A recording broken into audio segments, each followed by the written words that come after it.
Okay guys, haven't actually done a video preview for a while, so with Lonnie Knight's season kicking off, I thought I might sort of jump back into it. I think it does, it makes me do the form a little bit more in depth myself, so I don't look a total moron. Yeah, so just a bit of the general housekeeping stuff to begin with. Rails out 9 metres the entire. Soft 7, weather's been pretty good. Very good day today, and forecast's okay, so you wouldn't imagine it gets any worse. We're about sort of 9 o'clock on the Tuesday night doing this. So first race is unbelievably tough. You can probably make a case for 7 or 8 of them. You had flick. Oops. I just got the writing tool going there. So we've got flick picks. Very good in defeat at Devonport. Looks like it'll make its own luck. Wide draws, a little bit of a concern. Kasuku won a trial about 3 months ago. Hasn't been seen, but obviously got some ability. Shaborn Star looked pretty impressive at the trials at Longford the other day. Woohoo boxed on okay. Went off the track at Devonport last time. Mr. Songwin been pretty impressive at the trials, especially his last 100 I've liked. Miss Smith ran very well actually in the same race as Flick Picks, but difficult to see turning the tables on him. But still a good exotic soap. French Connection resumes, no trial, but started favouring against the likes of East Ender and Weekend Whiskey. You know, they're both very handy horses, so obviously shows where she's at. Mookcat sort of being competitive in all 3 Tasmanian runs, so very, very tough. Flick Picks is the one you keep coming back to on form, but did like the trials of Mr. Songman, but just with the, actually I've got the Crown Bet open here, so you can see there's not too much value in any of the favourites. I think they've pretty much got it right. A lot will depend on how the track plays and that type of thing. Forced to pick one. I think Mr. Songman looks to have a bit of upside, and he's been strong late in his trials, so generally a good sign that there's a little bit left going forward. So forced to pick one, we'll go with race 1, number 6, Mr. Songman. The second is over the 1220 class 2. Looks to be a bit of early tempo here.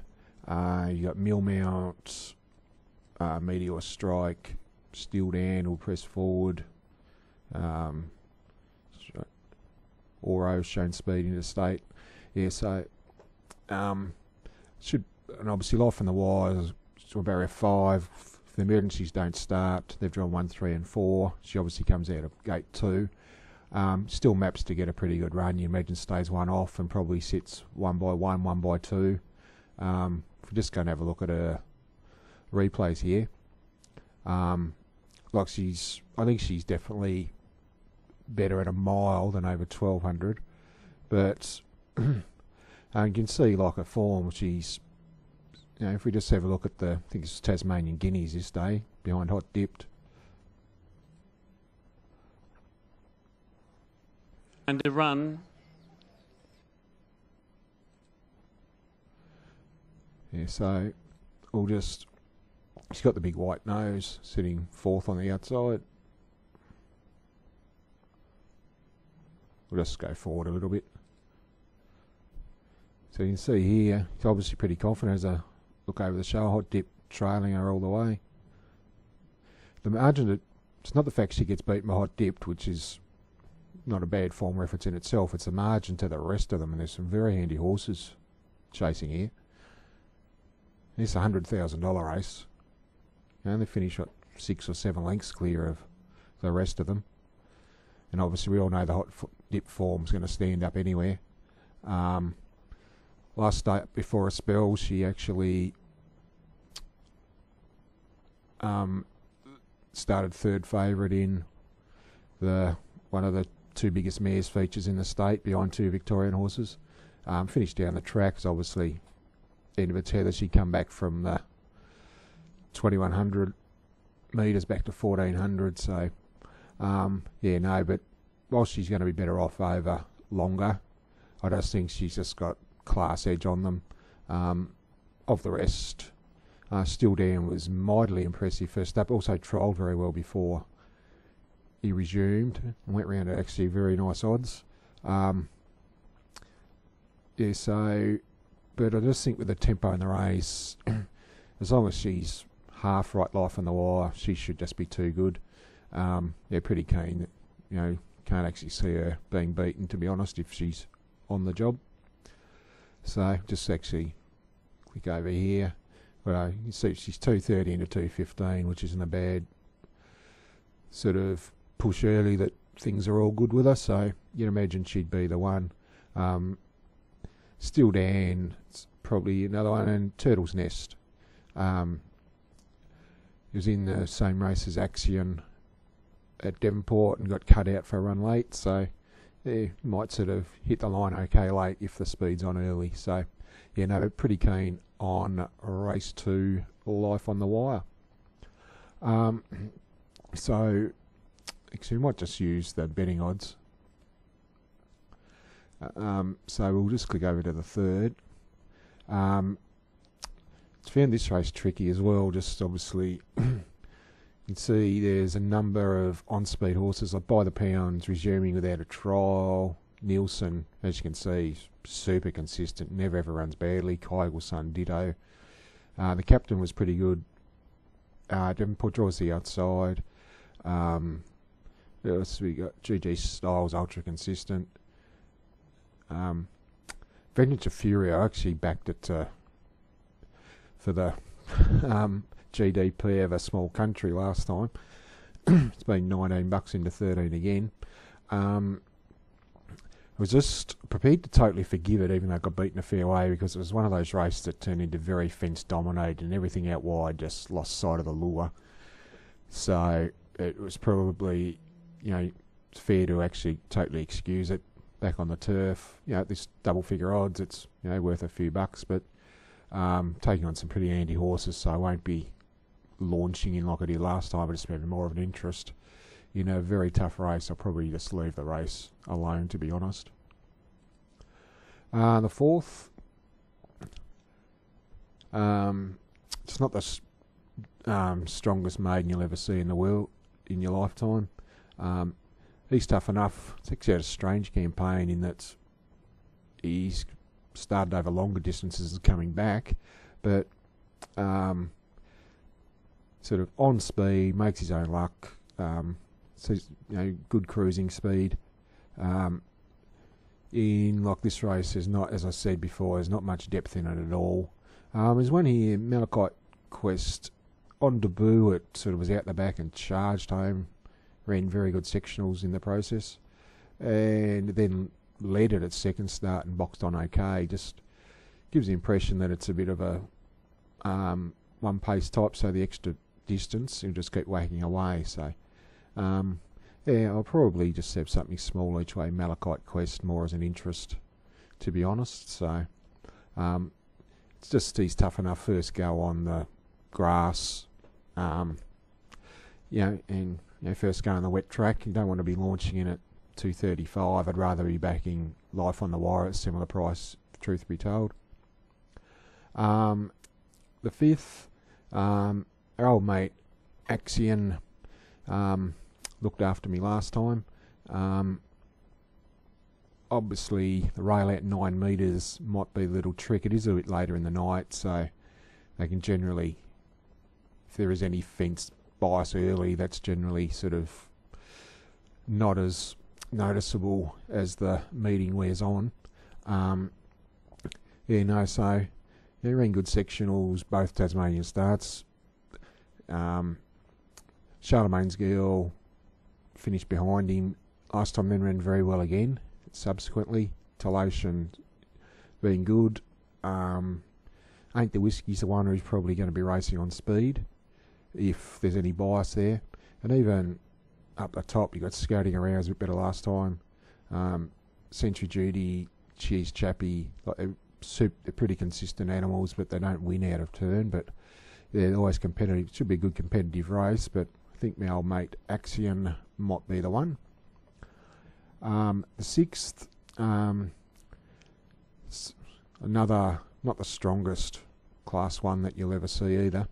I think a lot depends on exactly where El Da Vinci's at.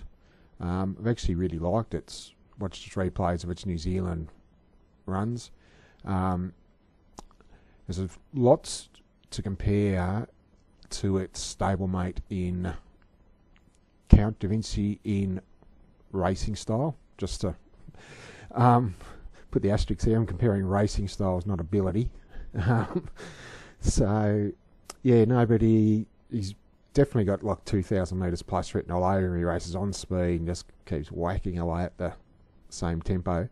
Looking through his New Zealand form, he's actually been competitive against some pretty handy types who have competed in Queensland derbies and things like that, and only been beaten sort of a couple of lengths behind them. So in this race, I think he's clearly the one to beat. First up, 1,400, no trial. Can't be too confident, but $2.80. It's not a free throw at the stumps at that price, but I just think if he's right, he's just too good for them. Omnom's super consistent. The Austrian Oaks one here, $13. Didn't have much luck at all last time. Should have finished a lot closer. I just think I'm going to have a throw at the stumps on El Da Vinci at 280. Might be a silly bet, but I'll also just be having a saver on the Austrian Oak. Just thought it was a pretty handy run last time. The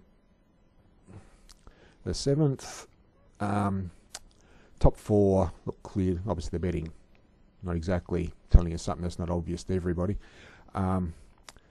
Clear class edge on the rest of them. Underplay, Tammany Hall, very similar form lines actually. Kanji ran very well first up and suited at the trip. I've just got queries over this trip with both Underplay and Tammany Hall, and you know that with Cool Cash in the race, it's going to be a truly run mile. So if there's any chink in their armour, he'll find it out. So at these prices, I'd have to back Cool Cash. He's going to be leading, he's going to keep rolling. His only drawback as a horse is generally one too quick at the end to beat him. But I just can see him turning into true staying test, and with a couple of them, his main danger is some query at the trip. He just might be able to take them out of their comfort zone early and sort of quell their finishing burst. So, yeah, happy to back Cool Cash. And in the last, another brother, Kingsclair, fought out the race at Devonport. This is weaker, if anything. So you'd be gobsmacked if they didn't fight it out again. Another brother beat Kingsclair at his merits. Both not. It's another sort of 270 metres. That's not an issue for either of them. I would actually like to see Kingsclair just ridden a bit the cleaner-esque type of thing, for lack of a better description. He just goes the one speed all day, so just if you let him loose at the 1,000 or something and really make the others chase, he might be able to turn the tables. But if another brother's win a couple of lengths on the turn, he's probably just going to be too fast for him. So at the odds here, I'd have to back another brother to beat Kingsclair, but I'm probably not going to back either of them. I'll probably just go a narrow quaddie, just those two there. Probably Cool Cash, Tammany Hall. I'll just play there. There's not enough value to put them all in. Might go one out, El Da Vinci, and take another smaller one with the Austrian Oak. And go wide in the first leg. Might even take 7 or 8 of them. So there's the quaddie. So just recapping then, the best bet, race 2, number 2, Life on the Wire. Go back here. I'm also keen on, I'll just go to the fields here. Sorry, I'm not as organised as I should be. Yeah, so first, really struggled. Second, really keen. Let's get the old pen thing out. Really keen life on the wire.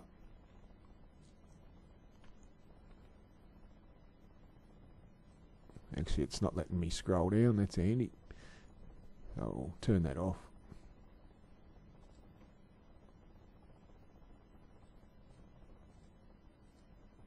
Oops. Yep, no. So, anyway, we'll go back here. Apologies for that debacle. So, best bet, life on the wire. Also keen. I said, like, struggling there. Best as a roughie, Vengeance of Fury. And keen on these 3 races here. Race 5, Axion, who's number 9. Earl Da Vinci, I think he'll